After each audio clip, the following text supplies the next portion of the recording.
Question number 3 solve करते हैं। Question number 3 हमारे पास किससे रिलेटेड है? क्वेश्चन नंबर 3 हमारे पास सोल ट्रेडर से है। क्वेश्चन क्या कहता है हमारे पास, M is a sole trader, she prepares her financial statement to 30 सितंबर ईच ईयर। कि हमारे पास फाइनेंशियल स्टेटमेंट्स उसकी जो है वो 30 सितंबर पे बन रही हैं, ठीक है। एट 30 सितंबर 2025 एम sale ledger account balances included the following. अब इसके हमारे पास ये बैलेंसेज हैं। रेवेन्यू है, सेल्स रिटर्न्स है हमारे पास, रेंटल इनकम है, परचेजेज है हमारे पास, वेजेस हैं, रेट्स एंड इंश्योरेंस है हमारे पास, जनरल एक्सपेंसेस है, डिस्काउंट रिसीव्ड है हमारे पास, इन्वेंट्री है, प्रीमिसेस है हमारे पास, फिक्सचर्स एंड फिटिंग्स की कॉस्ट है, उसकी डेप्रिसिएशन है हमारे पास, ट्रेड रिसीवेबल्स हैं, ड्राइंग्स हैं हमारे पास, और फिर capital at the start of the year. अब कुछ एडिशनल इन्फॉर्मेशन है, वर्किंग है हमारे पास, हमने वर्किंग करने, क्लोजिंग इन्वेंट्री उसने बताया जी, क्लोजिंग इन्वेंट्री हमारे पास at the end of the year is 4960। Closing inventory is 4960। अब कुछ एडजस्टमेंट्स हैं उनको सॉल्व करेंगे। क्या कहते हैं? Number 1, depreciation on fixtures and fitting is to be charge at the rate of 15% per annum using straight line method. कि हमने डेप्रिसिएशन चार्ज करनी है फिक्सचर्स एंड फिटिंग्स के ऊपर एट द रेट ऑफ 15%। तो हम यहाँ पे वर्किंग नंबर 1 कैलकुलेट कर लेंगे। Working number 1, depreciation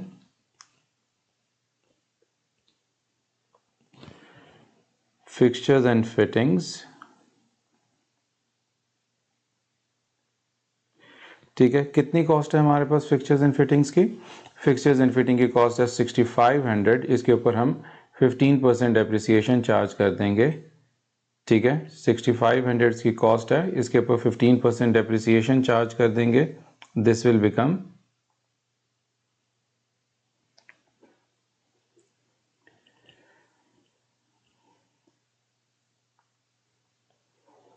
6500 multiplied by 15%. 6500 multiplied by 15%. This will become 6500 multiplied by 15%. It will be 975। तो हमारे पास इसकी डेप्रिसिएशन फॉर द ईयर हो जाएगी 975, ठीक है। डेप्रिसिएशन फॉर द ईयर हमारे पास 975 आ जाएगी, ठीक है। अब नेक्स्ट वर्किंग देखते हैं। नेक्स्ट क्या कहता है हमारे पास, ये भी हो गया, इसको देख रहे हैं। फिर उसने कहा जी रेंटल इनकम, रेंट रिसीव्ड है हमारे पास। उसने कहा जी it is covering 1 October to 31 दिसंबर 2005। 1 अक्टूबर 2024 से लेकर 31 दिसंबर 2025 तक इसकी जा रही है, ठीक है। मैंने कहा जी जो रेंट हमें रिसीव हुआ वो हमारे पास 1 अक्टूबर से लेकर 2025 तक जा रहा है। इसका मतलब है हमारे पास हमारा साल कब ख़त्म हो रहा है? Financial year is ending on 30 September. Financial year हमारा 30 सितंबर पे एंड हो रहा है। अब देखते हैं ये कितने मंथ्स हमारे पास आगे जा रहा है। अक्टूबर, नवंबर, दिसंबर, जनवरी, फरवरी, मार्च, अप्रैल, मई, जून, जुलाई, अगस्त, सितंबर, अक्टूबर, नवंबर, दिसंबर। तो ये हमारे पास टोटल जो हमारे पास इसके मंथ्स आ रहे हैं वो कितने आ रहे हैं? ये 15 मंथ्स पे जा रही है। इसका मतलब है ये कैलकुलेशन जो है इसकी 15 मंथ्स पे जा रही है, ठीक है। अगर ये 15 मंथ्स हैं तो एडवांस कितना हुआ? साल तो हमारा ख़त्म हो जाएगा सितंबर में, साल तो हमारा ख़त्म हो जाएगा 30 सितंबर में। तो कितने मंथ्स हमारे पास एडवांस में जा रहे हैं? सितंबर, अक्टूबर, नवंबर, दिसंबर। तो इसका मतलब है हम 3 मंथ्स इसमें एडवांस में जा रहे हैं। इसका मतलब है हम 3 मंथ्स एडवांस में जा रहे हैं। 3 मंथ्स एडवांस में जा रहे हैं। इसका मतलब है हम 3 मंथ्स एडवांस में जा रहे हैं, ठीक है। अब हमने क्या करना है, इसको 3 मंथ्स एडवांस की कैलकुलेशन कर लेते हैं। Rental income, this will be your working number 2। This will be your working number 2। Rental income, rental income कितनी है हमारे पास? रेंटल इनकम से बताया जी, रेंटल इनकम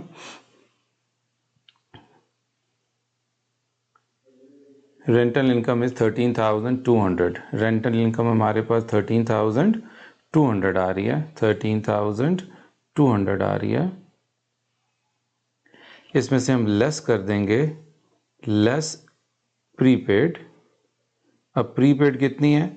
3 मंथ्स है हमारे पास आउट ऑफ 15, तो हमारे पास इसको मल्टीप्लाई कर देंगे 13,200 से मल्टीप्लाई बाय 3 डिवाइडेड बाय 15।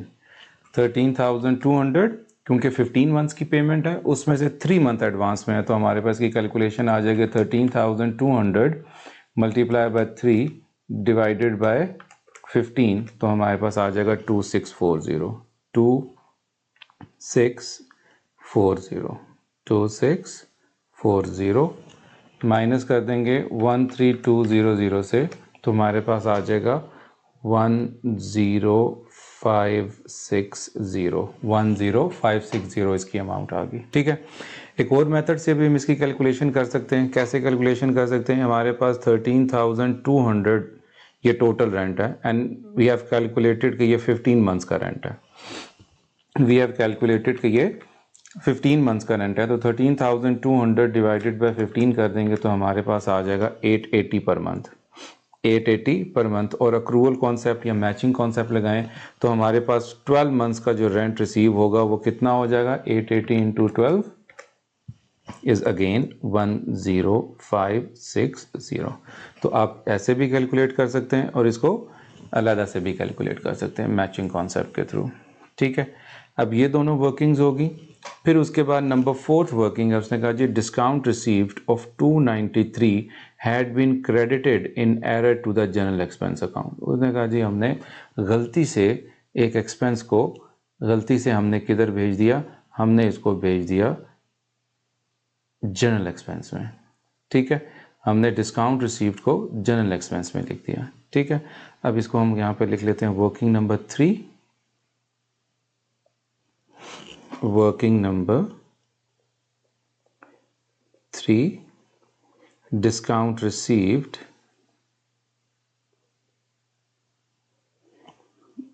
अब डिस्काउंट रिसीव्ड और जनरल एक्सपेंस इन दोनों की वर्किंग है हमारे पास।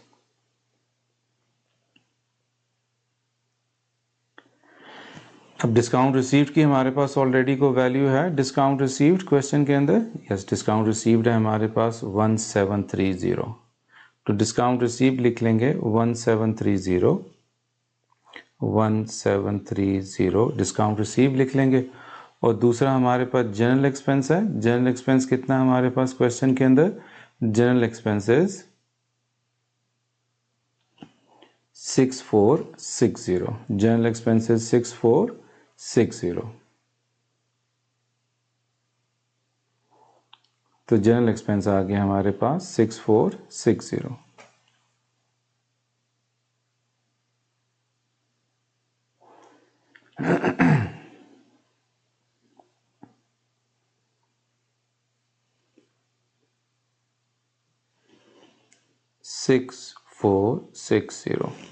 ठीक है, अब हमने क्या करना है?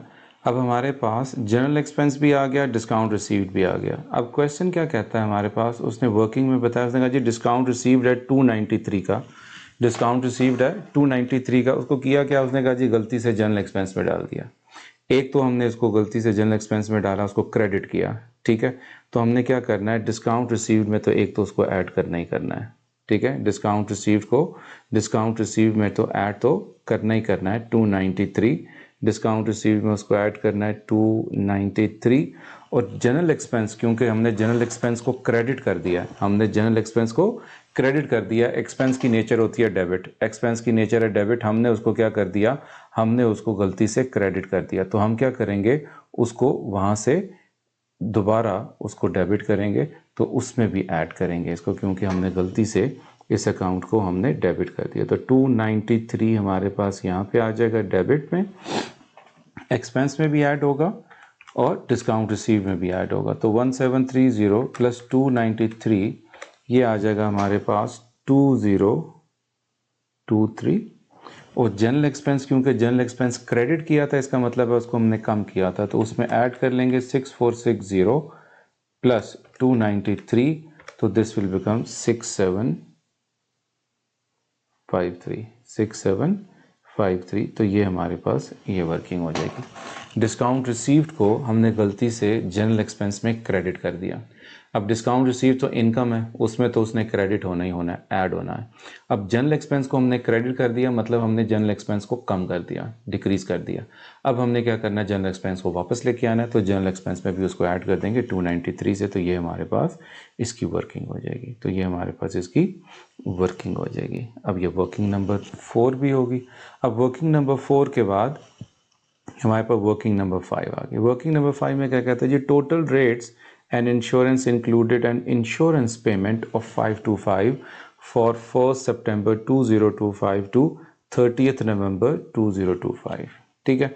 अब हमारे पास हमारा साल ख़त्म हो जाता है 30 सितंबर पे, हमारा फाइनेंशियल ईयर एंड हो जाता है 30 सितंबर पे। तो अगर 30 सितंबर पे हमारा फाइनेंशियल ईयर एंड हो गया तो ये कितने मंथ्स आगे जा रही है, सितंबर की पेमेंट है, अक्टूबर की पेमेंट है और नवंबर की पेमेंट है। इसका मतलब है साल तो हमारा ख़त्म हो गया 30 सितंबर पे, साल हमारा ख़त्म हो गया 30 सितंबर पे। तो कितने मंथ्स एडवांस हो गया ये हमारे पास, 30 सितंबर पे साल हमारा एंड हुआ, और ये कितने मंथ्स एडवांस चला गया, 2 मंथ्स एडवांस चला गया। ठीक है। 30 सितंबर पे हमारे पास फाइनेंशियल ईयर एंड हुआ, तो ये हमारे पास 2 मंथ्स एडवांस चला गया, 2 मंथ्स एडवांस, 2 मंथ्स एडवांस। अब यहाँ पे इसकी कैलकुलेशन कर लेते हैं। Rates and insurance, this is working number 4। Rates and insurance, rates and insurance हमारे पास ट्रायल बैलेंस में कितना दिया हुआ है, rates and insurance is given 4915। Rates and insurance हमारे पास है 4915।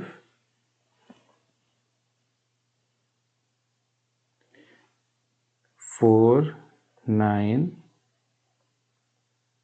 15, और इसमें से हम लेस कर देंगे प्रीपेड। कितने मंथ्स प्रीपेड है हमारे पास, 525, और ये 2 मंथ्स का प्रीपेड है आउट ऑफ 3, और ये 2 मंथ्स का प्रीपेड है आउट ऑफ 3। तो 525 multiply by 3, sorry 525 multiply by 2 divided by 3, तो ये 350 एडवांस है, तो ये 350 एडवांस है। तो इसमें से माइनस कर देंगे 4915, तो हमारे पास आ जाएगा ये 4, दिस विल बिकम 4546, 4546। तो ये हमारे पास रेट्स एंड इंश्योरेंस की वर्किंग आ जाएगी। ठीक है। अब हमारे पास सितंबर अक्टूबर नवंबर 3 मंथ्स की पेमेंट है, सितंबर अक्टूबर नवंबर 3 मंथ्स की पेमेंट है। सितंबर में हमारा साल ख़त्म हो जाता है 30 सितंबर को, तो हमारे पर 2 मंथ्स अक्टूबर नवंबर जो है वो एडवांस में पेमेंट होगी, तो हमने प्रीपेड एक्सपेंस को हम उसमें से माइनस कर देंगे। ठीक है। एंड लास्ट वर्किंग आ गई हमारे पास वर्किंग नंबर 5। वर्किंग नंबर 5 आ गई हमारे पास। वर्किंग नंबर 5 कहता है वेजेस ऑफ 995 वर अनपेड। तो हम क्या करेंगे, अनपेड अक्रूड एक्सपेंसेस हैं, अक्रूड एक्सपेंसेस को हम एक्सपेंस में ऐड कर देंगे, अक्रूड एक्सपेंस को हम एक्सपेंसेस में ऐड कर देंगे। ठीक है। अब देखते हैं हमारे पास वेजेस कितनी है, हमारे पास वेजेस कितनी है, वेजेस आर 16270, वेजेस हमारे पास 16270 हैं, 16270, और अक्रूड है 995, 995 अक्रूड है।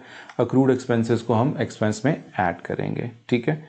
मैचिंग प्रिंसिपल, 16270 प्लस 995, तो हमारे पास ये आ जाएगा 17265, ये हमारे पास इसका एक्सपेंस हो जाएगा। ठीक है। अब ये जितनी वर्किंग्स थी हमने सारी वर्किंग्स कर ली हैं। अब हम क्या करेंगे, हम इसकी इनकम स्टेटमेंट बना लेते हैं। ठीक है। अब हम इसकी इनकम स्टेटमेंट बना लेते हैं।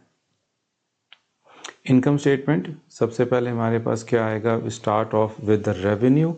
हम सबसे पहले रेवेन्यू से स्टार्ट करेंगे,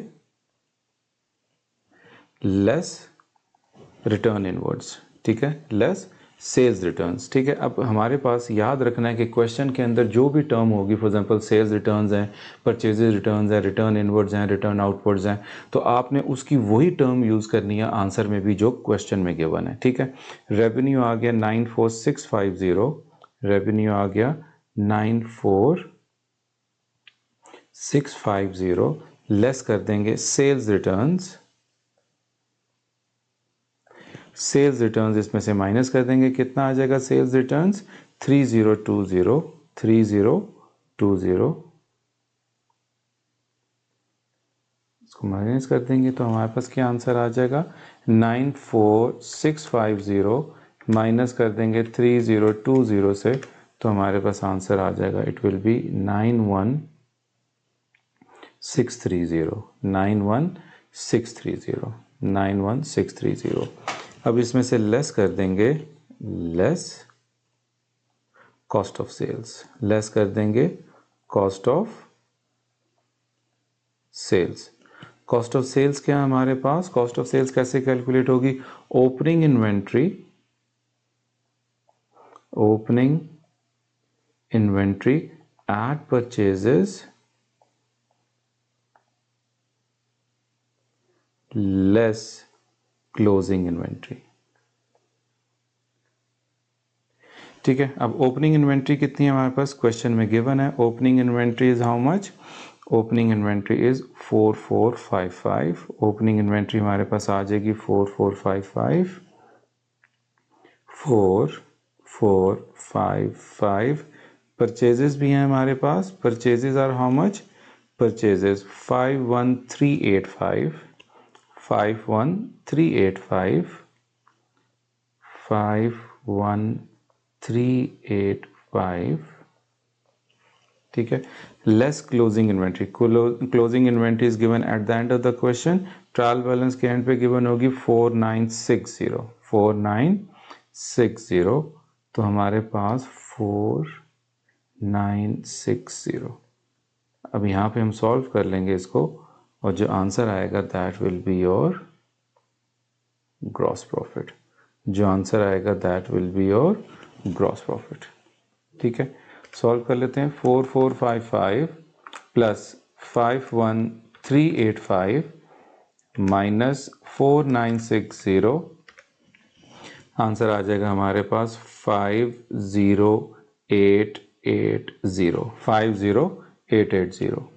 अब 50880 हमारे पास कॉस्ट ऑफ सेल्स है, रेवेन्यू में से हमारे पास माइनस कर लिया सेल्स रिटर्न्स 91630, इसमें से माइनस कर लेंगे 91630, you will get gross profit. तो ग्रॉस प्रॉफिट कितना आ गया हमारे पास 40750, 40750 हमारे पास ग्रॉस प्रॉफिट आ गया। ठीक है, अब ग्रॉस प्रॉफिट में हम क्या करते हैं, ऐड करते हैं अदर इनकम, जो जो इनकम हमारे पास ट्रायल बैलेंस में होगी वो ऐड करेंगे। अब पहले हमारे पास कौन सी इनकम आएगी, रेंटल इनकम आ रही है। अब रेंटल इनकम की हमने वर्किंग की हुई है, रेंटल इनकम की हमने वर्किंग की हुई है, तो रेंटल इनकम इज 10560, 10560, तो लिखेंगे rental income 10560, 10560 rental income.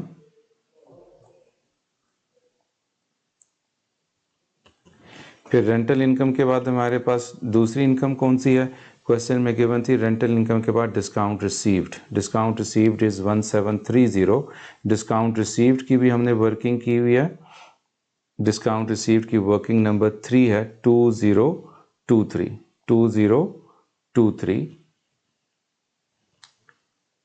2023 discount received. Rental income की भी वर्किंग है और डिस्काउंट रिसीव की वर्किंग है, तो वर्किंग नंबर शो कर देते हैं वहाँ पे हमारे पास, rental income is working number 2 और that is working number 3, working number 2 and working number 3। So working number 2 आ जाएगा और ये हमारे पास वर्किंग नंबर 3 आ जाएगी। ठीक है, अब रेंट रिसीव्ड के बाद इनकम रिसीव के बाद इन दोनों को टोटल कर लेंगे, तो हमारे पास इन दोनों को टोटल कर लेते हैं।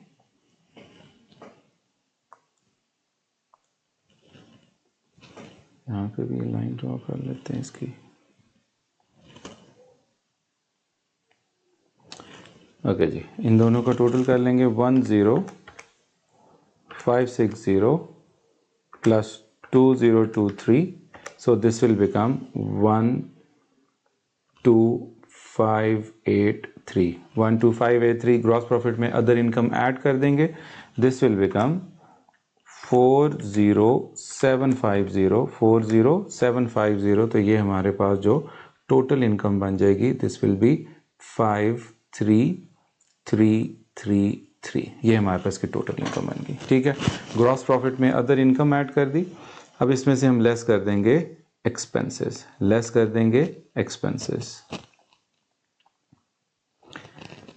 अब एक्सपेंसेस कौन कौन से हैं हमारे पास, ट्रायल बैलेंस से देख लेते हैं कौन कौन से एक्सपेंसेस हैं। नंबर 1, चलिए रेवेन्यू हो चुका, सेल्स रिटर्न हो सका, रेंटल इनकम हो गया, परचेजेस हो गया, वेजेस, वेजेस की हमने वर्किंग की हुई है, वेजेस की हमने वर्किंग की हुई है, वेजेस की वर्किंग नंबर 5 है 17265, तो यहाँ पे हम 17265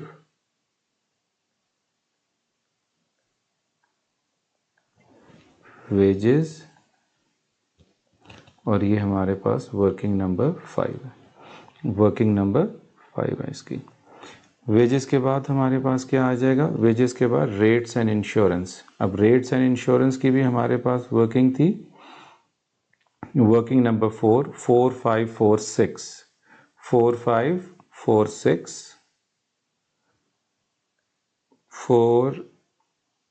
4546 rates and insurance,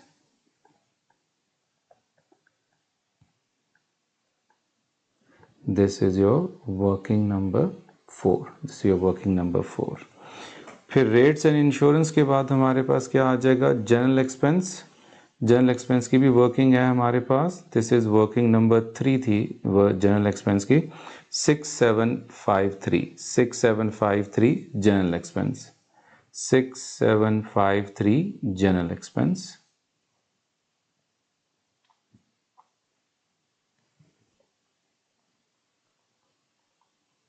general expense,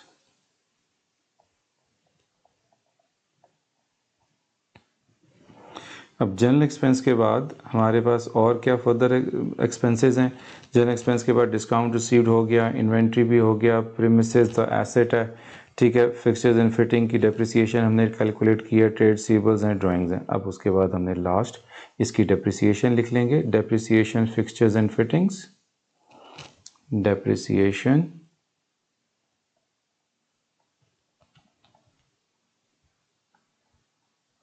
fixtures and fittings, depreciation fixtures and fittings। अब हमारे पास depreciation fixtures and fittings working number 1 थी 975, वर्किंग नंबर 1 थी 975, अब हमने वर्किंग नंबर 1 कर दी 975। अब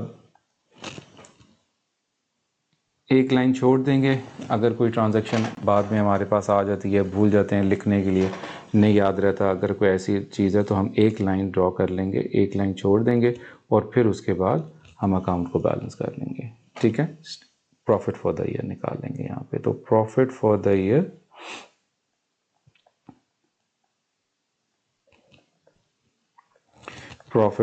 ईयर कितना आ जाएगा हमारे पास, एक्सपेंसेस को ऐड कर लेते हैं।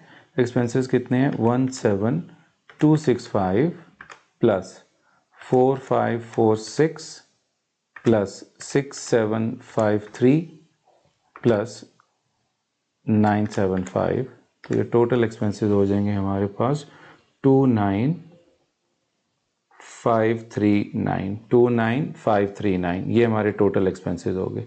अब ग्रॉस प्रॉफिट में से ऐड किए हुए हमारे पास रेवेन्यू, तो माइनस कर देंगे उसमें से 53333, तो हमारे पास प्रॉफिट आ जाएगा 23794 हमारे पास प्रॉफिट आ जाएगा, 23794 हमारे पास प्रॉफिट फॉर द ईयर आ जाएगा। ठीक है,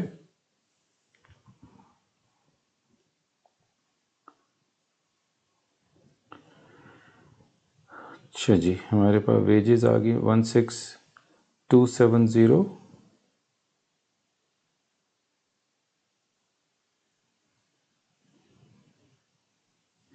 ठीक आ गया। अब ये आंसर आ गया हमारे पास। अब हमने क्या करना है, इसको आगे फर्दर लेके चलना है हमारे पास। आगे देखते हैं कि नेक्स्ट पार्ट में क्या हमने सॉल्व करना है।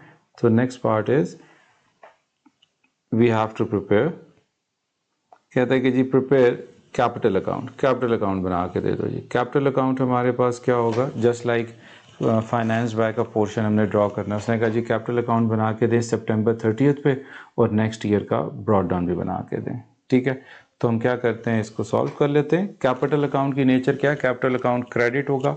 ठीक है, सो फाइनेंशियल ईयर हमारे पास स्टार्ट हो रहा है 2004 में, 2024 में फाइनेंशियल ईयर स्टार्ट हो रहा है 2024, यानी कि अक्टूबर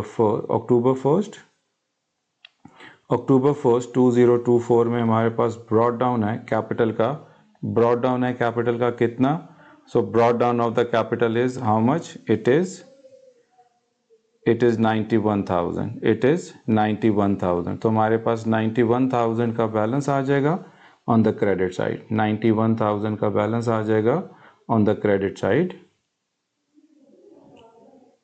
91,000 का बैलेंस आ जाएगा क्रेडिट साइड पे।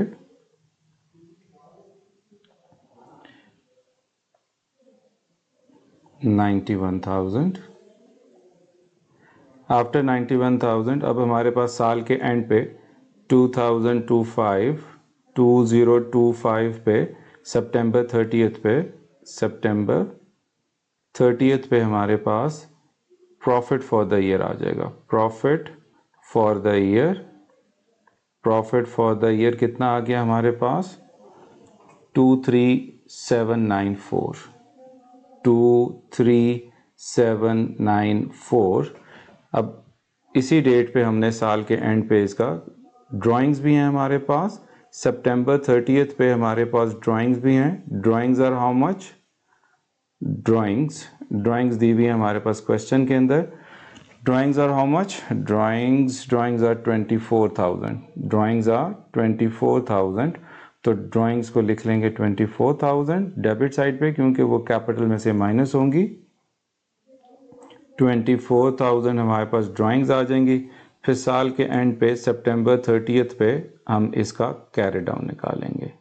ठीक है, और यही कैरी डाउन हमारे पास नेक्स्ट ईयर के लिए अक्टूबर 1 के लिए ब्रॉड डाउन भी हो जाएगा। ठीक है, तो 91,000 प्लस 23794 हमारे पास आ जाएगा 114794 माइनस 24,000 इज इक्वल्स टू 90794 और यही कैरी डाउन नेक्स्ट पीरियड के लिए ब्रॉट डाउन बन जाएगा, विच इज 90794 हमारे पास आ गया।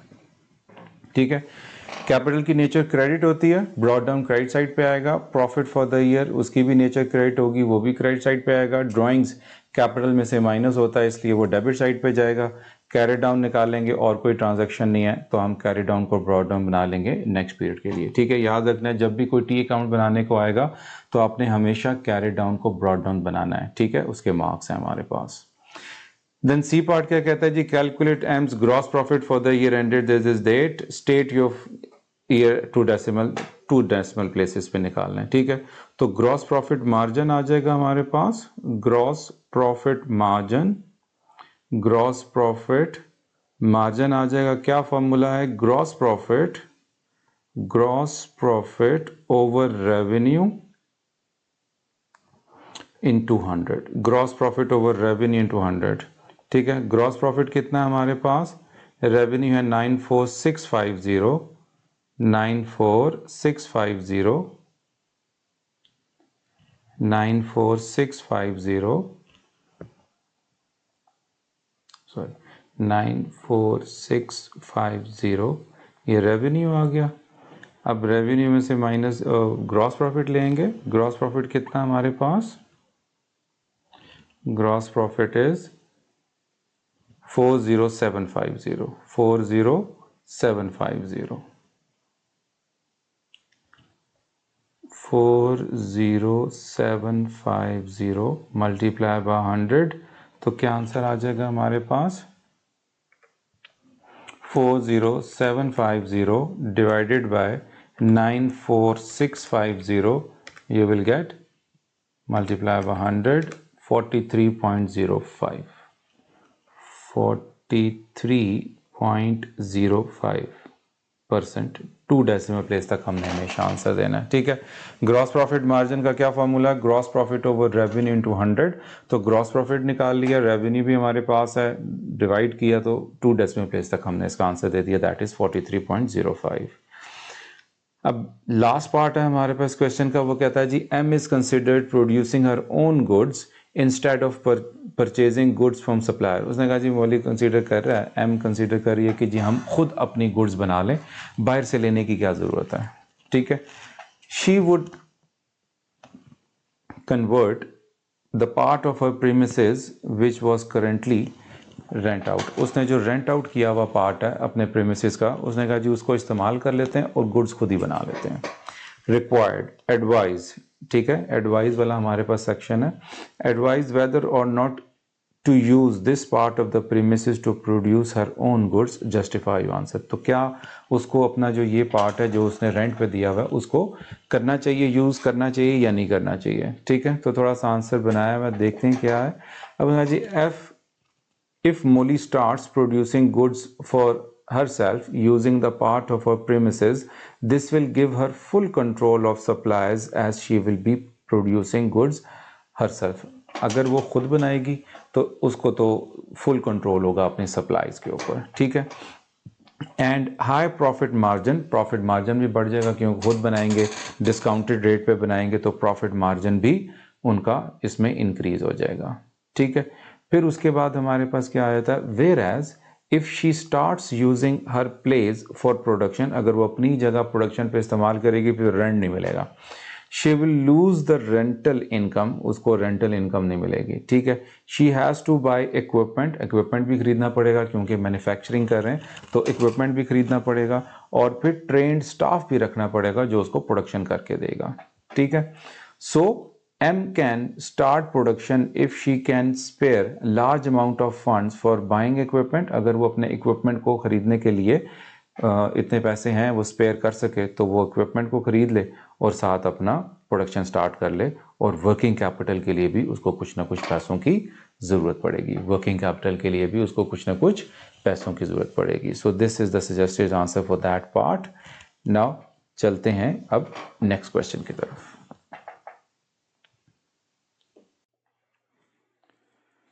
ओके जी, क्वेश्चन नंबर 4 सॉल्व करते हैं। क्वेश्चन नंबर 4 रिलेट करता है हमारे पास एरर से। क्या कहता है जी, R completed its financial year to 31st January 2026। She has prepared the trial balance at 31st January 2026 but the total did not agree. ये टोटल एग्री नहीं कर रहा है, इसका मतलब है हमारे पास इसमें सस्पेंस के एरर्स भी होंगे। She has posted the difference to the suspense account. R asked one of the employees to check her books of accounts and she found out the following errors। उसने कहा जी ये हमारे पास ये कुछ errors हुए हैं। ठीक है, नंबर 1 क्या error है हमारे पास? Number 1 error is sales returns। उसने कहा जी सेल्स रिटर्न्स को क्या हो गया हमारे पास, sales returns of 128 had been credited to the purchases returns account. हमने गलती से सेल्स रिटर्न्स को परचेजेज रिटर्न्स में क्रेडिट कर दिया। ठीक है, इसका मतलब है हमारे पास डेबिट साइड पे कोई ट्रांजैक्शन नहीं हुई, हमने सिर्फ क्रेडिट साइड पे ट्रांजैक्शन कर दी, वो भी हमने परचेजेज रिटर्न्स को क्रेडिट कर दिया। हमने परचेजेज रिटर्न्स अकाउंट को क्रेडिट कर दिया 128 से। होना क्या चाहिए था, होना चाहिए था सेल्स रिटर्न्स को डेबिट होना चाहिए था, होना चाहिए था सेल्स रिटर्न्स अकाउंट को डेबिट होना चाहिए था 128 से। ठीक है, तो इसका मतलब है हमारे पास एंट्री क्या होगी, डेबिट साइड पे हमने एंट्री नहीं की, होनी डेबिट साइड पे थी, इसका मतलब है हु शुड बी डेबिटेड। अब ये करेक्टेड एंट्री, अब मैं एरर्स की करेक्शन के लिए ये 3 कॉलम्स बनाता हूँ, इसी तरीके से अंडरस्टैंड कराने की कोशिश करता हूँ कि एरर्स को कैसे ठीक करेंगे। एंट्री मेड का एक कॉलम बनाया, एंट्री टू बी मेड का कॉलम बनाया, करेक्टेड एंट्री का कॉलम बनाया। अब जो एंट्री हुई है वो एंट्री मेड में लिखी, जो हमने करनी चाहिए थी वो एंट्री टू बी मेड में लिखी, और फिर हम इसमें से करेक्टेड ट्रांजैक्शन निकाल लेंगे, फिर हम इसमें से करेक्टेड ट्रांजैक्शन निकाल लेंगे। ठीक है, अब who should be debited, sales returns should be debited, sales returns account should be debited 128। ठीक है, हु शुड नॉट बी, यानी कि किसको क्रेडिट नहीं होना चाहिए, परचेजेस रिटर्न्स हमारे पास क्रेडिट हुआ हुआ, उसको तो वहाँ पे होना नहीं चाहिए, तो वो भी डेबिट में आ जाएगा। Purchases returns, purchases returns account, ये 128 में हमारे पास ये डेबिट हो जाएगा। फिर उसके बाद हमारे पास क्रेडिट किसको होना है, क्रेडिट होना है सस्पेंस अकाउंट को, क्रेडिट होना है सस्पेंस अकाउंट को। 128 into two is 256, 128 into two is 256, तो 256 से हम इस अकाउंट को क्रेडिट कर देंगे। ठीक है, 256 से हम इस अकाउंट को क्रेडिट कर देंगे।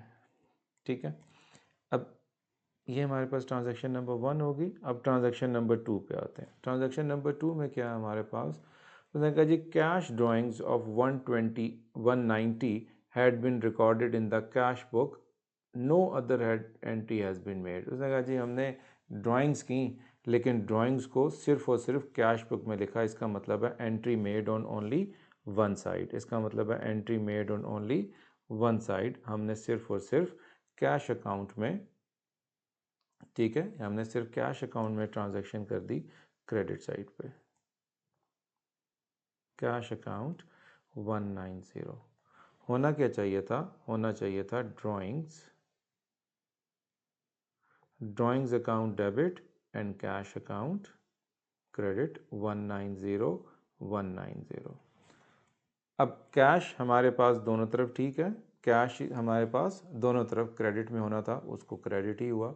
Now who should be debited, drawings should be debited, drawings should be debited and credit side पे क्या आ जाएगा, जब कुछ नहीं है तो हमारे पास सस्पेंस अकाउंट आ जाएगा 190 190। ड्राइंग्स डेबिट हो जाएंगी, सस्पेंस अकाउंट क्रेडिट हो जाएगा, ड्राइंग्स डेबिट हो जाएंगी एंड सस्पेंस अकाउंट क्रेडिट हो जाएगा हमारे पास।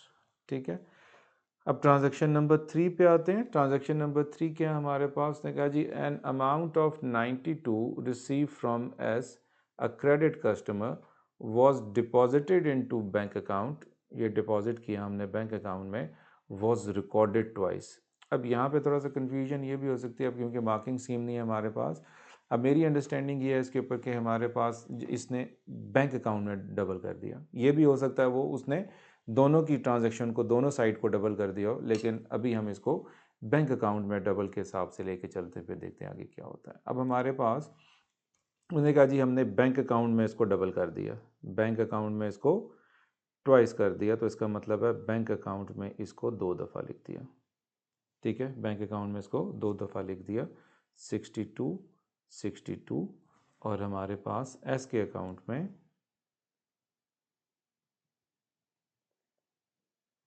62 हमारे पास क्रेडिट आ गया, 62 हमारे पास इसका क्रेडिट आ गया। ठीक है, अब होना क्या चाहिए था, होना चाहिए था बैंक अकाउंट को डेबिट होना चाहिए था और एस अकाउंट को क्रेडिट होना चाहिए था। 62 62, नाउ एस भी क्रेडिट है और बैंक भी एक दफ़ा डेबिट है। अब मसला क्या, हमारे पास ट्वाइस लिखा हुआ हमने, अब इसको हमने क्या करना है, डेबिट में लिखा हुआ है, इसको हमने कम करना है, इसको क्रेडिट पे करना है, तो बैंक हमारे पास आ जाएगा क्रेडिट में, बैंक हमारे पास आ जाएगा क्रेडिट में, और जहाँ पे कुछ भी नहीं होगा वहाँ पे हमारे पास सस्पेंस अकाउंट शो हो जाएगा, which is 62 and 62. Suspense debit and bank credit, suspense debit and bank credit, ये इस पॉइंट ऑफ व्यू से लेके कि उसने बैंक में दोनों तरफ डेबिट कर दिया. ठीक है, अगर ये ट्रांजैक्शन ट्वाइस होती तो बैंक भी डेबिट 2 दफ़ा और एस भी क्रेडिट 2 दफ़ा होता, और फिर हमारे पास इसको ट्वाइस अमाउंट करके ठीक करते. लेकिन अभी हम इसको इस पॉइंट ऑफ व्यू से लेके चल रहे हैं. फिर ट्रांजैक्शन नंबर 4 आ गई हमारे पास. ट्रांजैक्शन नंबर 4 क्या है? ट्रांजैक्शन 4 में कहता है जी cash sales 374 have been credited to both sales account and bank account. ठीक है, हमने क्या किया, कैश सेल्स की. ठीक है, लेकिन वो कैश सेल्स को और बैंक को दोनों को ही हमने क्रेडिट कर दिया. ठीक है, सेल्स को और बैंक को दोनों को हमने क्रेडिट कर दिया, यानी कि हमने डेबिट में लिखा ही कुछ नहीं. ठीक है, सेल्स भी क्रेडिट हो गया और बैंक भी क्रेडिट हो गया, सेल्स अकाउंट भी क्रेडिट हो गया और बैंक अकाउंट भी क्रेडिट हो गया. ठीक है, कितने से? 374, 374. नाउ अब इसकी करेक्टेड एंट्री, यानी कि इसकी एंट्री 2 भी मेड क्या थी, होना क्या चाहिए था? होना चाहिए था पैसे आ रहे हैं, बैंक अकाउंट को डेबिट होना चाहिए था 374.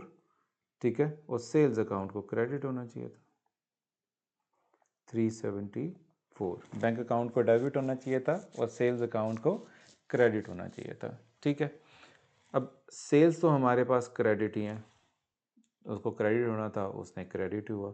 लेकिन बैंक को डेबिट होना चाहिए था, लेकिन हमने उसको क्रेडिट कर दिया. तो कंप्लीट रिवर्सल, जब कंप्लीट रिवर्सल होता है तो हम क्या करते हैं, correct entry with double amount करते हैं. Correct entry with double amount, तो इसका मतलब है 374 को मल्टीप्लाई बाय 2 करेंगे तो बैंक आ जाएगा 374 multiply by 2, it will be 748. It will be 748. Bank debit हो जाएगा और हमारे पास सस्पेंस अकाउंट क्रेडिट हो जाएगा. हमारे पास सस्पेंस अकाउंट क्रेडिट हो जाएगा 748. हमारे पास सस्पेंस अकाउंट क्रेडिट हो जाएगा 748. ठीक है, कंप्लीट रिवर्सल में डबल अमाउंट करके लिखेंगे. अब फिफ्थ ट्रांजैक्शन के आगे उसने कहा जी bank charges of 39 have been omitted, लिखा ही नहीं है. ठीक है, have been omitted from the accounting records, हमने ये ट्रांजैक्शन रिकॉर्ड ही नहीं किया, तो इसका मतलब एंट्री मेड टू भी मेड नहीं है, हमने सिर्फ इसकी करेक्टेड एंट्री यानी कि bank charges, bank charges account debit and bank account credit, bank charges account debit and bank account credit करेंगे तो ये हमारे पास इसकी करेक्टेड एंट्री होगी. तो ये क्योंकि रिकॉर्ड नहीं किया था, हमने इसको रिकॉर्ड कर लिया, तो ये हमारी करेक्टेड ट्रांजैक्शन हो जाएगी. ठीक है, अब हमने क्या करना है, इनकी करेक्शन कर ली. अब इनको जो स्पेस अवेलेबल है हमारे पास जहाँ पे हमने इनकी ट्रांजैक्शंस रिकॉर्ड करनी थी, आंसर रिक्वायर्ड है, वहाँ पे हम इनको ट्रांजैक्शन को लिख लेंगे. अब उसने कहा कि जी prepare the general entries to record 1 to 5 correction, narrative is not required, हमें नरेटिव नहीं रिक्वायर्ड है, तो हम बस ट्रांजैक्शन जो हमने करेक्शन की है उनको यहाँ पे लिख देंगे. सबसे पहले क्या है हमारे पास, sales returns, purchases return debit and suspense account credit. ठीक है, sales returns,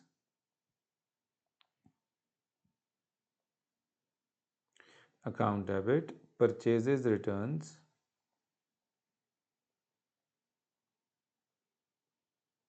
account debit and suspense account credit हो जाएगा. कितने से?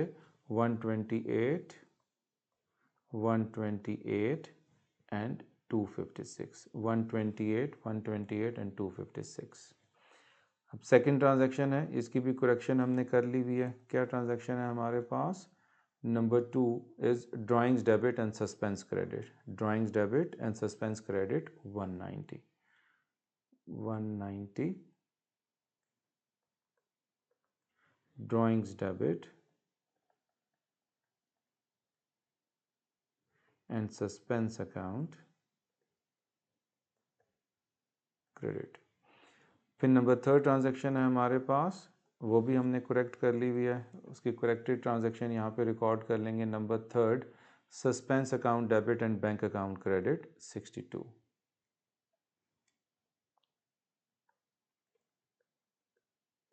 Suspense account debit and bank account credit 62।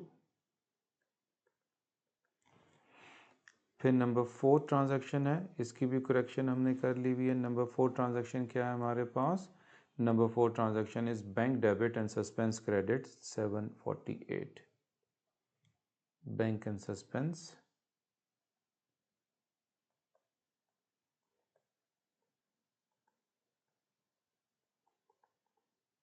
748। अब इसको क्यों 748 हुआ? क्योंकि 374 वॉज डबल्ड।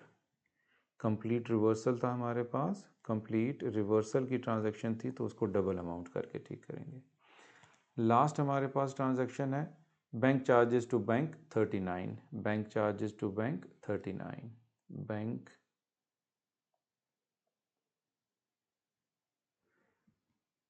To bank 39। अब हमने क्या करना है? अब ये सारी ट्रांजैक्शंस की करेक्शन होगी। अब उसके बाद नेक्स्ट पार्ट पे चलते हैं। देखिए नेक्स्ट पार्ट क्या कहता है। उसने कहा जी before R corrected the errors, correction से पहले उसने कहा जी ड्राफ्ट प्रॉफिट है हमारे पास 16950 और कैश बुक का बैलेंस है हमारे पास डेबिट 1568। अब उसने कहा जी complete the table show the corrected profit के करेक्टेड प्रॉफिट निकालना आपने, ठीक है। अब करेक्टेड प्रॉफिट के लिए हमें क्या करना पड़ेगा? अब जो भी हमारे पास एरर्स हैं उनकी करेक्शन के बाद हमने देखना है कि कौन कौन से आइटम्स जो हैं वो सिर्फ जो प्रॉफिट को अफेक्ट करते हैं वो कौन से हैं, वो सिर्फ इनकम स्टेटमेंट आइटम्स हैं। जो इनकम स्टेटमेंट में आइटम्स आते हैं सिर्फ वही इनकम स्टेटमेंट को अफेक्ट कर सकते हैं, उसके प्रॉफिट को, उसके अलावा कोई आइटम अफेक्ट नहीं करेगा।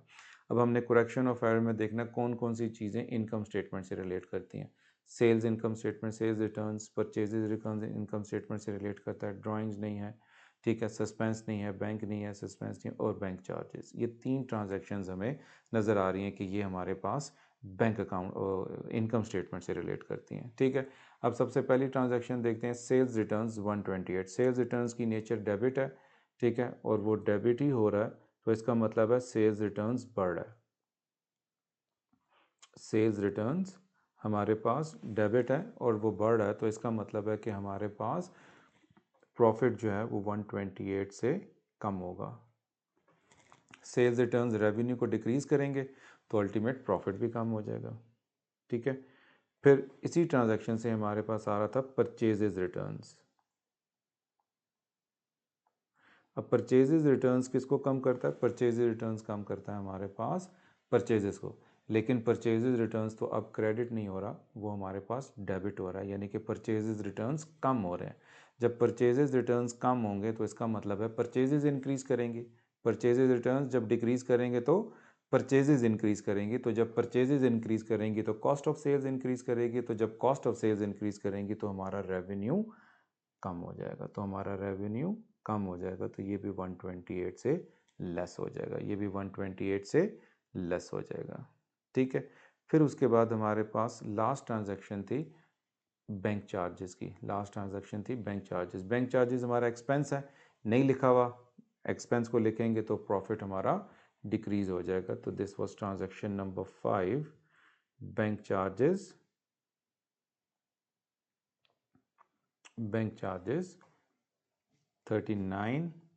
इससे भी हमारा प्रॉफिट डिक्रीज करेगा, तो अब इसको कैलकुलेट कर लेते हैं। 16950 माइनस 128 माइनस 128 माइनस 39, तो दिस विल बिकम 16655। 16655 ये हमारे पास इसका टोटल आ जाएगा। 16655 ये हमारे पास इसका टोटल आ जाएगा, करेक्टेड प्रॉफिट आ जाएगा, ठीक है। ये हमारा करेक्टेड प्रॉफिट आ गया, ठीक है। अब करेक्टेड प्रॉफिट के बाद हम नेक्स्ट पार्ट पे चलते हैं। नेक्स्ट पार्ट में कहता है जी कंप्लीट द टेबल बिलो, ठीक है। अब करेक्टेड बैलेंस निकाल के देना है बैंक का, करेक्टेड बैलेंस निकाल के देना बैंक का, और ये उसने खुद ही बता दिया कि ये हमारे पास डेबिट बैलेंस है, ये हमारे पास डेबिट बैलेंस है। अब बैंक के अकाउंट को वही ट्रांजैक्शंस अफेक्ट करेंगी जो बैंक से रिलेटेड हैं, वही अफेक्ट करेंगी जो बैंक से रिलेटेड हैं। अब बैंक में हमारे पास कौन कौन सी ट्रांजैक्शन आ रही है, ठीक है, ये ड्राइंग्स नहीं है, ट्रांजैक्शन नंबर 3 है हमारे पास, ट्रांजैक्शन नंबर 3 है, ये बैंक से रिलेट करती है, ठीक है। अब बैंक क्रेडिट हो रहा है इसमें, तो बैंक क्रेडिट होगा तो बैंक हमारे पास डिक्रीज करेगा, तो ट्रांजैक्शन नंबर 3 बैंक हमारे पास यहाँ पे डिक्रीज कर रहा है। ट्रांजैक्शन नंबर 3 में बैंक हमारे पास डिक्रीज कर रहा है कितने से, 62 से, तो ये बैंक का बैलेंस भी डिक्रीज करेगा। फिर नेक्स्ट ट्रांजैक्शन देखते हैं 4 में हमारे पास बैंक इंक्रीज कर रहा है, bank is debited, bank is increasing, asset increase करेगा तो डेबिट होगा, तो बैंक 74 से 748 से इंक्रीज कर रहा है, and that is transaction number 4। Transaction number 4 में बैंक हमारे पास इंक्रीज कर रहा है, तो ये हमारे पास 748 ऐड हो जाएगा। लास्ट ट्रांजैक्शन है हमारे पास, लास्ट ट्रांजैक्शन में क्या हो रहा है कि बैंक क्रेडिट हो रहा है। बैंक जब क्रेडिट होगा तो इसका मतलब है बैंक डिक्रीज कर रहा है, तो बैंक डिक्रीज करेगा तो माइनस हो जाएगा 39 से, बैंक डिक्रीज करेगा तो बैंक माइनस हो जाएगा 39 से, बैंक चार्जेस 39 से सब्ट्रैक्ट हो जाएगा, 39 से सब्ट्रैक्ट हो जाएगा, तो 1568 माइनस 62 प्लस 748 माइनस 39, तो हमारे पास ये आ जाएगा 2215, ये हमारे पास up to date cash book का बैंक अकाउंट का बैलेंस आ जाएगा, अप टू डेट बैलेंस आ गया बैंक का हमारे पास, दैट इज़ 2215, ठीक है। हमने बैंक के बैलेंस को ठीक करना था, तो जो जो ट्रांजैक्शंस बैंक से रिलेट करती थी वो हमने यहाँ पे लिख ली, ठीक है। फिर उसके बाद में लास्ट पार्ट में वो क्या कहता है हमारे पास, उसने कहा जी once the bank account in the cash book has been corrected, यानी कि हमने ये करेक्ट कर लिया, ये बैलेंस आ गया हमारे पास। The only difference between the bank balance in the cash book and the bank balance in the bank statement is unpresented cheques, यानी कि इसने यहाँ पे थोड़ा सा बैंक रिकॉन्सिलिएशन के कॉन्सेप्ट को भी चेक कर लिया। यहाँ पे इसने बैंक रिकॉन्सिलिएशन के कॉन्सेप्ट को भी हमारे चेक कर लिया कि यार बैंक रिकॉन्सिलिएशन का भी उसने कुछ मार्क्स का एडजस्टमेंट दे दी। तो हमारे पास up to date cash book का बैलेंस आ जाएगा, up to date cash book का बैलेंस आ जाएगा, this is how much, this is 2215 and it is debit, 2215 and it is debit. अब जब कैश बुक का बैलेंस डेबिट होता है तो हम अनप्रेजेंटेड को क्या करते हैं, हम अनप्रेजेंटेड चेक्स को ऐड कर लेते हैं, हम अनप्रेजेंटेड चेक्स को ऐड कर लेते हैं, हम अनप्रेजेंटेड चेक्स को ऐड कर लेते हैं। 172 इसमें ऐड हो जाएगा, 172 ऐड होके हमारे पास balance as per bank statement बच जाएगा, balance as per bank statement हमारे पास आ जाएगा, balance as per bank statement आ जाएगा, ठीक है। 2215 plus 172, so this will become 2387, it is 2387, and it will be a credit balance, and it will be a credit balance, 2387 and it will be a credit balance, ठीक है। तो bank reconciliation का concept भी उसने यहाँ पे हमसे check कर लिया, ठीक है। तो अब इसके बाद करते हैं next question.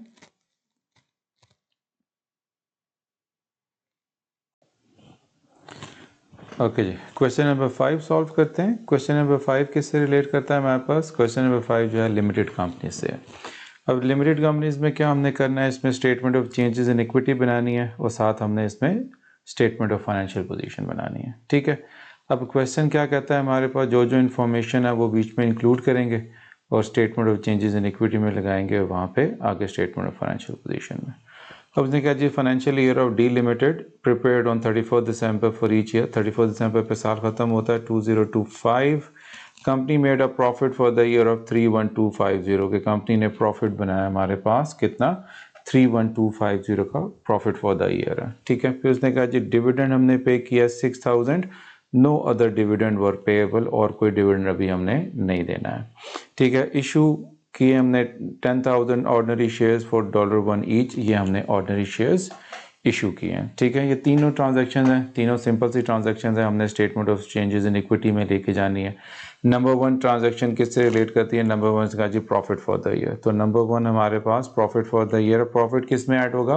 Profit retained earnings में ऐड होगा। दिस इज 31250, 31250, जो यहाँ पे ऐड होगा वो टोटल के कॉलम में भी ऐड होगा, जो यहाँ पे ऐड होगा वो टोटल के कॉलम में भी ऐड होगा। Profit for the year, profit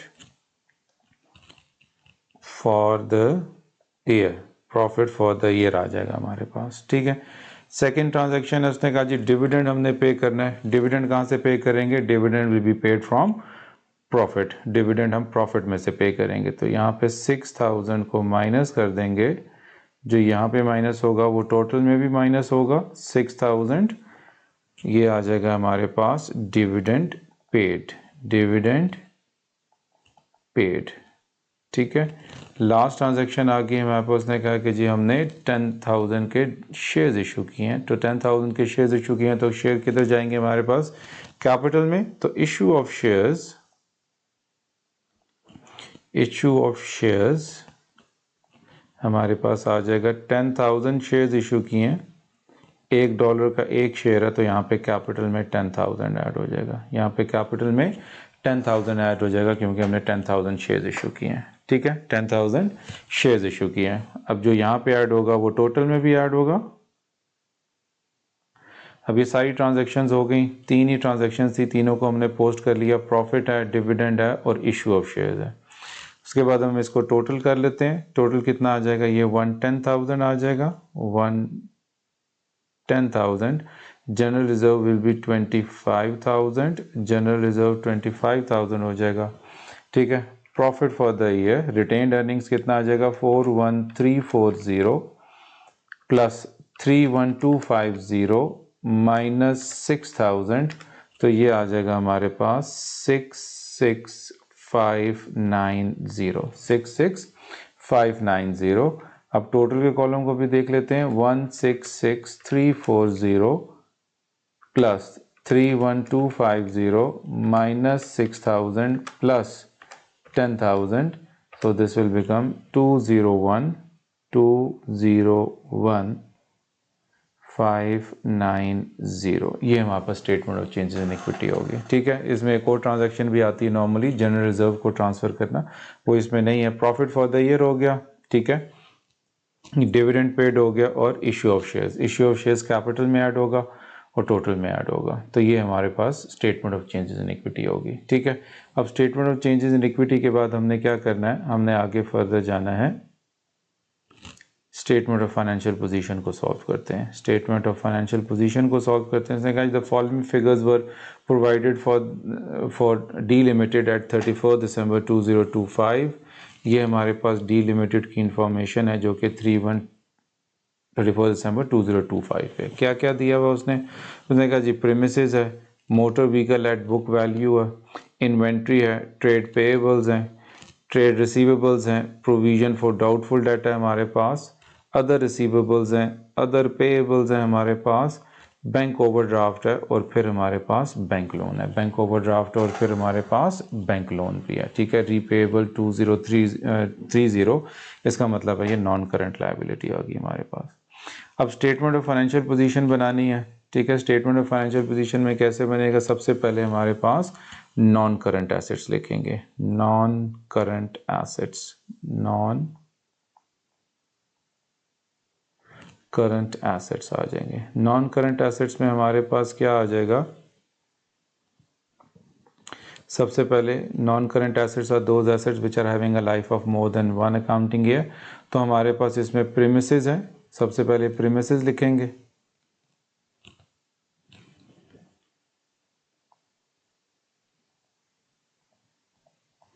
premises के ऊपर डेप्रिसिएशन चार्ज नहीं हो रही। प्रीमिसेस कितनी है? 163,414, 163,414।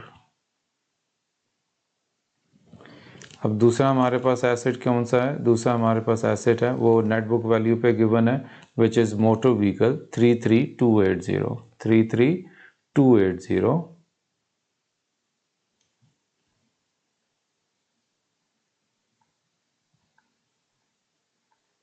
मोटर व्हीकल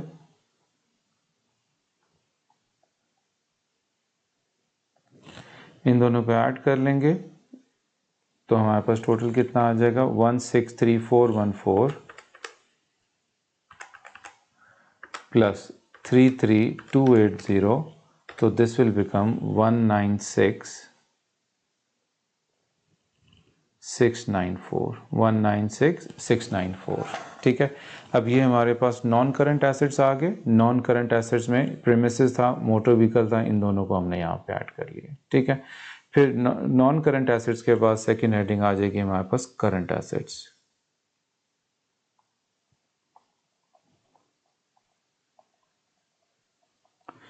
करंट एसेट्स में सबसे पहले क्या आ जाएगा हमारे पास? इन्वेंट्री।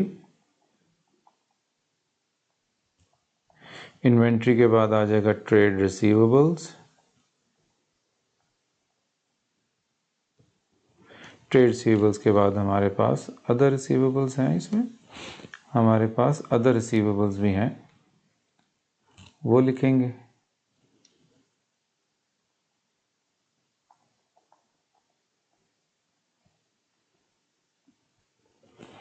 ओके जी, इन्वेंट्री हमारे पास क्लोजिंग इन्वेंट्री है, कितनी आ जाएगी? Closing inventory is how much?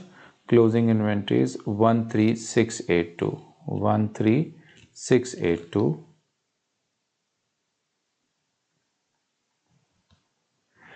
Trade receivables भी हैं हमारे पास। ट्रेड रिसीवेबल्स कितने हैं? ट्रेड रिसीवेबल्स आ 17400 और उसमें से provision for doubtful debt minus करेंगे 348। 17,400 348 की प्रोविजन माइनस करेंगे इसमें से, तो 17400 माइनस 348 आंसर आ जाएगा 17052 17052 17052 हमारे पास ट्रेड रिसीवेबल्स का आंसर आ गया ठीक है। जिस जिसको लिखते जाएं उसको साथ साथ टिक करते जाएं ताकि आपको याद रहे कि कौन कौन से आइटम्स एडजस्ट कर लिए हैं और कौन कौन से आइटम्स हमने अभी एडजस्ट करने हैं ठीक है। फिर उसके बाद अदर रिसीवेबल्स हैं 14396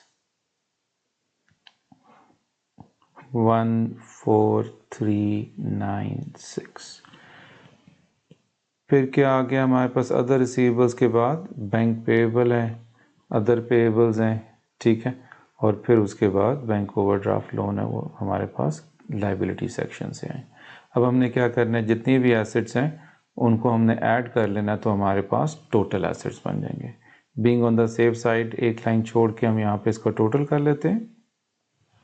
कितना बन जाएगा हमारे पास? 13682 प्लस 17052 प्लस 14396, तो दिस विल बिकम 45130। 45130 में ऐड कर लेंगे 196694, ये टोटल आ जाएगा हमारे पास 241824। ये हमने इनके टोटल एसेट्स निकाल लिए ठीक है। नॉन करंट एसेट्स प्रीमिसेस और मोटर व्हीकल थे, उनको लिखा। करंट एसेट्स में inventory, trade receivables, other receivables, bank overdraft है, इसलिए यहाँ पे नहीं आएगा।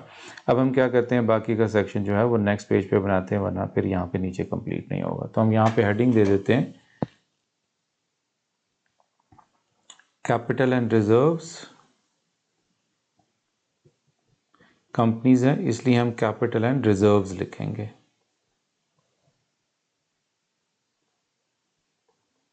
कैपिटल एंड रिजर्व्स का सेक्शन लिखेंगे, कैपिटल एंड रिजर्व्स लिखेंगे ठीक है। सबसे पहले ordinary share capital, ordinary share capital लिखेंगे।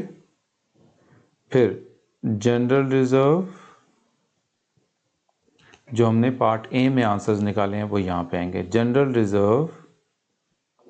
और फिर रिटेन्ड अर्निंग्स, जो statement of changes in equity से हमने जो आंसर्स निकाले हैं वो यहाँ पे हम लेके आएंगे, ठीक है। तो ऑर्डिनरी शेयर कैपिटल में हमारे पास था 110, जनरल रिजर्व में 25,000,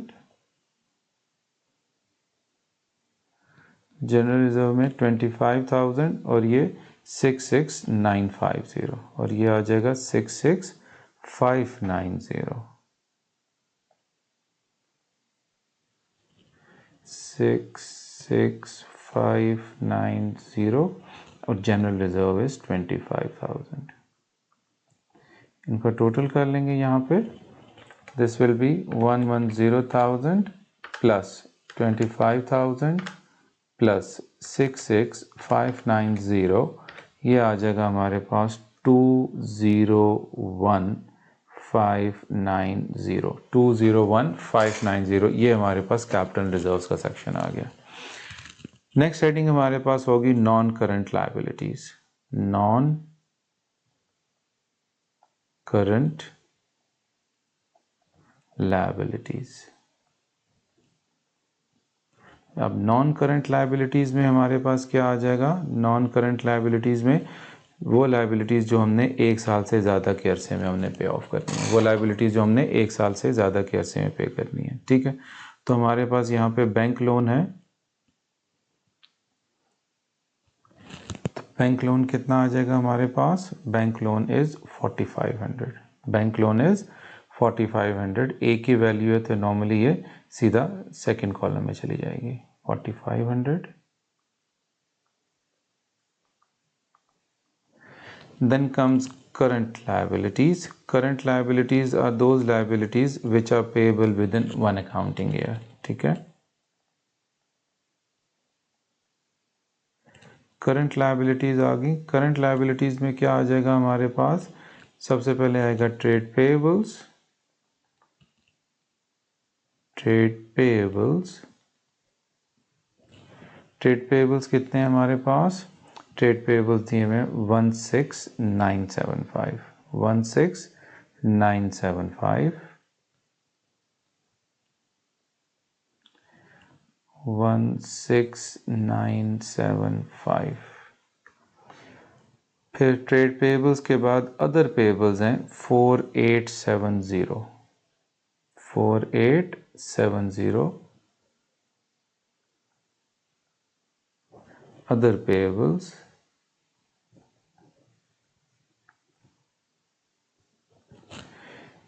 फिर उसके बाद हमारे पास लास्ट आइटम है bank overdraft, bank overdraft is 13,889, 13,889, 13,889 which is bank overdraft. Bank overdraft भी हमारे पास करंट लायबिलिटीज़ में आएगा बिकॉज एक साल के अंदर अंदर ये सेटल हो जाता है, ठीक है। अब यहाँ पे इसको टोटल कर लेंगे और इस साइड का भी टोटल कर लेंगे, ठीक है। तो 16,975 plus 4,870 plus 13,889, 13,889, so it is equals to 35,734, 35,734 हमारे पास इसका आंसर आ गया।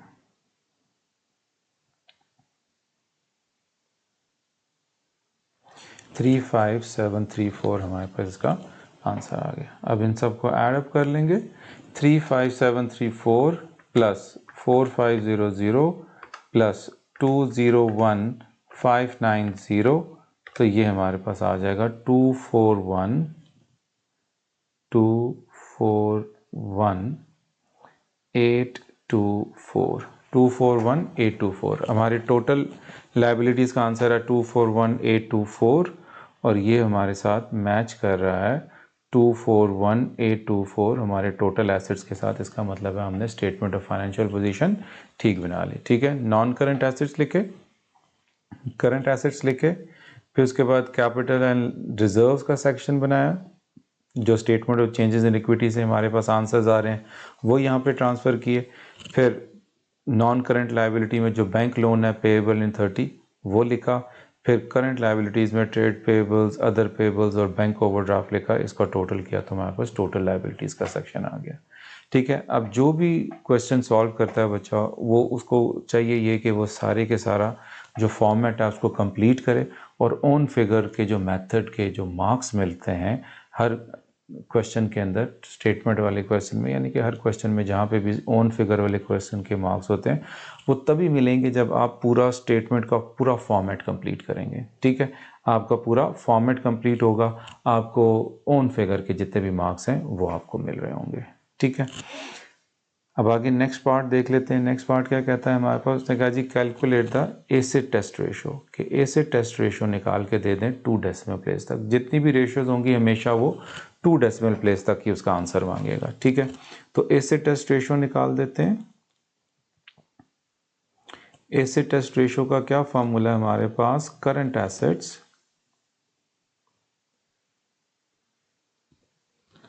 Minus inventory over current liabilities. Current assets minus inventory over current liabilities. अब करंट एसेट्स कितने हैं हमारे पास, करंट एसेट्स का टोटल है 45130, 45130। करंट लायबिलिटीज, उसके बाद इन्वेंट्री क्या है हमारे पास, करंट एसेट्स में से इन्वेंट्री माइनस कर देंगे। इन्वेंट्री कितनी है 13682, 13682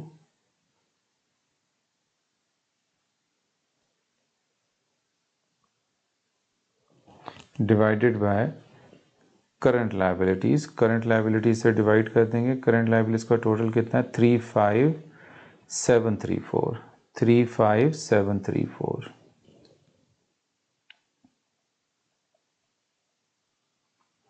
35734। अब इसको आंसर निकाल लेते हैं।